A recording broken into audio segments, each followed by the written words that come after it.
Hello viewers, আসসালামু আলাইকুম। শুভ বিকেল। সবাই কেমন আছেন? আলহামদুলিল্লাহ, আমিও আপনাদের দোয়া এবং ভালোবাসায় অনেক অনেক ভালো আছি। আজকে আপনাদের জন্য একেবারে ভিন্ন রকম এবং ব্যতিক্রমধর্মী একটি রেসিপি শেয়ার করব। আর শেয়ার করার জন্য প্রতিবারের মতো চলে এসেছি মিশুস ফুড ফ্লেভার থেকে।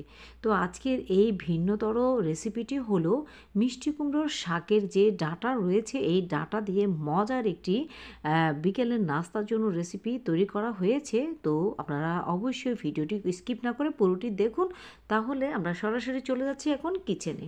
তো আমি এখানে মিষ্টি কুমড়োর শাক নিয়ে এসেছিলাম বাসায় রান্না করার জন্য। দেখলাম এর ডাঁটাগুলো অনেক মোটা মোটা আর দেখতেও কিন্তু অনেক অনেক সফট দেখাচ্ছে। তো যার কারণে চিন্তা করলাম যে এই ডাঁটাগুলো দিয়ে ভিন্ন রকম কিছু নাস্তার আইটেম তৈরি করা যায় কি না। তো যে কথা সেই কাজ, দেখলাম মাশাল্লাহ ডাঁটাগুলোকে আমি ঠিক এই রকম সাইজ করে কেটে নিয়েছি। আপনারা আপনাদের পছন্দ মতো করে কেটে নিতে পারেন। তো আমি এইভাবে প্রায় 10-12টি ডাঁটা কালেক্ট করেছি। তো এখন এগুলোকে আমি ধুয়ে সুন্দর করে পরিষ্কার করে এইভাবে নিয়ে নিয়েছি একটি প্লেটের মধ্যে। আজকে বিকেলের নাস্তায় ঝটপট তৈরি করে ফেললাম এই ডাঁটাগুলো দিয়ে মজাদার নাস্তা। তো এই নাস্তাটি আমি কিভাবে তৈরি করেছি এবং কি কি উপকরণ এর মধ্যে ব্যবহার করেছি তা আপনাদেরকে A to Z দেখিয়ে দিচ্ছি। তো আমি একটি বাটি নিয়েছি, বাটির মধ্যে এখানে 1 কাপের চেয়েও সামান্য পরিমাণ আটা নিয়েছি। আপনারা চাইলে ময়দাও ব্যবহার করতে পারেন। তো দিয়ে দিচ্ছি সামান্য পরিমাণ হলুদের গুঁড়ো, দিয়ে দিচ্ছি লাল মরিচের গুঁড়ো আধা চামচ পরিমাণ, দিয়ে দিচ্ছি স্বাদ মতো লবণ। আপনারা অবশ্যই কোনোভাবে ভিডিওটি স্কিপ করবেন না, আপনাদের কাছে রিকোয়েস্ট হলো। দিয়ে দিলাম টেলে রাখা জিরের গুঁড়ো আধা চামচ পরিমাণ, আর দিয়ে দিচ্ছি এখানে চাট মশলা 1 প্যাকেট।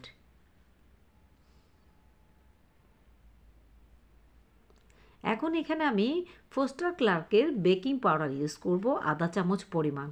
এটি আপনারা যে কোনো ভালো গ্রোসারি শপ থেকেই কালেক্ট করতে পারেন। তো যে কোনো ভালো ব্র্যান্ডের চেষ্টা করবেন বেকিং পাউডারটি ইউজ করার জন্য। তো এখন সবগুলো শুকনো উপকরণ আমি একসাথে হাত দিয়ে মিক্স করে নিচ্ছি।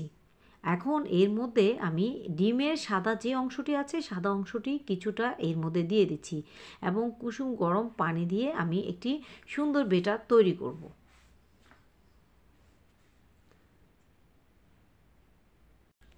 পানিটুকু একসাথে দিতে যাবেন না, অল্প অল্প করে সুন্দর একটি বেটার তৈরি করে নেবেন। দেখুন আমি অলরেডি বেটারটুকু তৈরি করে নিয়েছি। এখন এটি আমি 20 মিনিটের মতো রেখে দেব। 20 মিনিট পর আমি ফিরে আসছি। এখন এগুলোকে আমি ডুবো তেলে কীভাবে ফ্রাই করছি আপনারা একটু লক্ষ্য করলেই বুঝতে পারবেন। আমি এখন একটি কড়াইতে ডুবো তেল দিয়েছি, চুলাটি বাড়িয়ে দিয়ে তেলটুকু ভালোভাবে প্রথমে গরম করে নিয়েছি। এখন আমি এই একটি একটি করে এই মিষ্টি কুমড়োর শাকের ডোগাটি এই বেটারের মধ্যে ডুবিয়ে দিয়ে আমি এখন ডুবো তেলের মধ্যে দিয়ে দিচ্ছি। অনেক মজার। আপনারা যারা কখনো এই রেসিপিটি তৈরি করে খাননি, আপনাদের কাছে রিকোয়েস্ট হলো আপনারা বাসায় অবশ্যই আমার এই প্রসেসিংটা ফলো করে একটি বার তৈরি করবেন। কারণ এখন যেহেতু অ্যাভেলেবেল মিষ্টি কুমড়োর শাক পাওয়া যাচ্ছে সবখানে, তো আপনারা চাইলে এই ধরনের শাকের ডাঁটাগুলো দিয়ে এই ধরনের একটি নাস্তা তৈরি করে নিতে পারেন। অনেক মুচমুচে, খেতে দারুণ হয়েছে এই মিষ্টি কুমড়োর শাকের ডাঁটা দিয়ে মজার এই রেসিপিটি।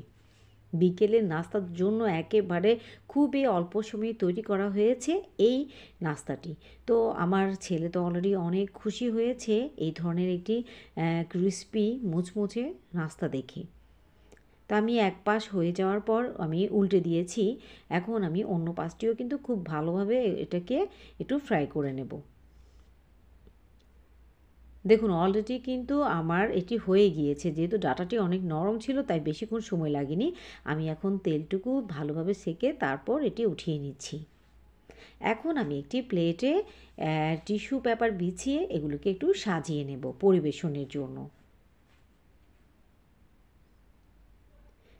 দেখতে কিন্তু অনেক টেস্টি মনে হচ্ছে, আসলেই কিন্তু এটি খেতে যথেষ্ট টেস্ট হয়েছে। আর আমি আপনাদেরকে শুধু এটা বলবো যে আপনারা অবশ্যই বাসায় একটিবার ট্রাই করলেই বুঝতে পারবেন যে আসলে কতটা টেস্ট হয়েছে এই মজাদার ভিন্ন রকম রেসিপিটি। তো এখন আমি টেবিলে নিয়ে এসেছি, এগুলো এখন সস দিয়ে পরিবেশন করব। আর পরিবেশনের জন্য আপনারা যে কোনো সস দিয়ে এটি পরিবেশন করতে পারেন। আমি এখানে গ্রিন চিলি সস ব্যবহার করেছি। তো এই সসটি অলরেডি আমি বাসায় তৈরি করি সবসময়, যে কোনো ঝাল নাস্তা খাওয়ার সময়। তো আপনাদের যদি কারোর প্রয়োজন হয় তাহলে আমাকে বলবেন কমেন্ট করে, তাহলে আমি আপনাদেরকে এই সসের আলাদা একটা ভিডিও তৈরি করে শেয়ার করব।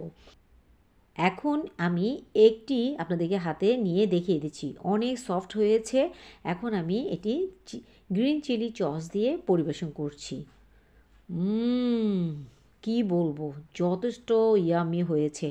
এত দারুণ এবং এত ভিন্ন স্বাদের, ভিন্ন টেস্টের এই রেসিপিটি সত্যি মুখে লেগে থাকার মতোই স্বাদ হয়েছে। তো আপনারা অবশ্যই বাসায় এটি একটিবার ট্রাই করবেন, বারবার রিকোয়েস্ট করছি। তো আপনাদের কাছে আজকের এই রেসিপিটি যদি একটু ভিন্নতর মনে হয়ে থাকে আর ভালো লেগে থাকে তাহলে অবশ্যই কমেন্ট করে জানাবেন। তো নতুন আরেকটি রেসিপি নিয়ে হাজির হয়ে যাব মিশুস ফুড ফ্লেভার থেকে। তো সবাই ভালো থাকবেন, আল্লাহ হাফেজ।